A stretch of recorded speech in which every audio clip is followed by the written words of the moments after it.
Today, I will discuss the social hierarchy of the Yuan dynasty, especially the four-class system. The Yuan dynasty ruled China from 1271 to 1368 and was founded by the Mongols. Yuan society is often described as divided into four major groups: Mongols, Semu people, Han and Nan. My main argument is that this hierarchy was shaped by conquests, political chores, and unequal privilege. It created unequal access to power, law, and social mobility. The Yuan social hierarchy had four main levels. At the top were the Mongols, the ruling group with the highest political status and privilege. The second group was the Semu people, including people from Central Asia, West Asia, and other regions. Many were trusted in finance, administration, and trade. The third group was Han, many people from northern China and former Jin territories. At the bottom were Nan or Southerners, who were mainly people from the former Southern Song dynasty. Their lower status was connected to the fact that the southern Song was conquered last. This system developed from the Mongol conquest of China. The Mongols were a minority ruling a much larger population, so they needed a way to organize society and protect their rule. Conquest order shaped status.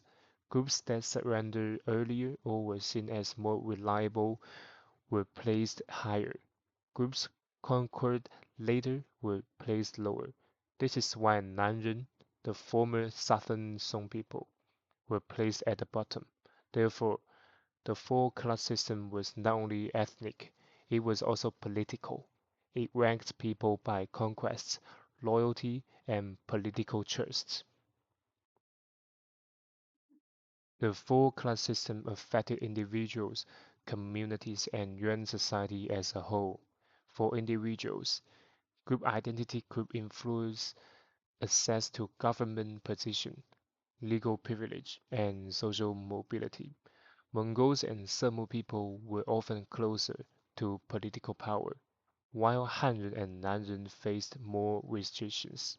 For communities, the system increased social distance and resentment between different groups.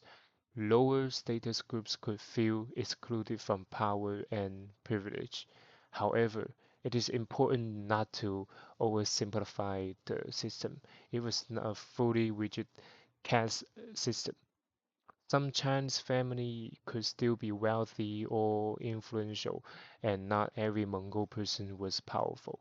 So institutional privilege was unequal, but social status was not completely fixed. For historical society, the prospect for change can be understood by asking how the system eventually ended.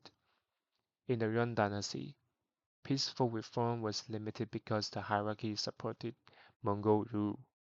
As long as the Yuan states depended on this structure, major change was unlikely. However, economic problems, social tensions, and rebellions weakened the dynasty. In 1368, the Ming dynasty replaced the Yuan, and this specific four-class system disappeared. Therefore, the system ended through regime collapse, not gradual reform. In conclusion, the Yuan four-class system shows how conquest can create social hierarchy, but also how that hierarchy can collapse when the political power behind it loses legitimacy.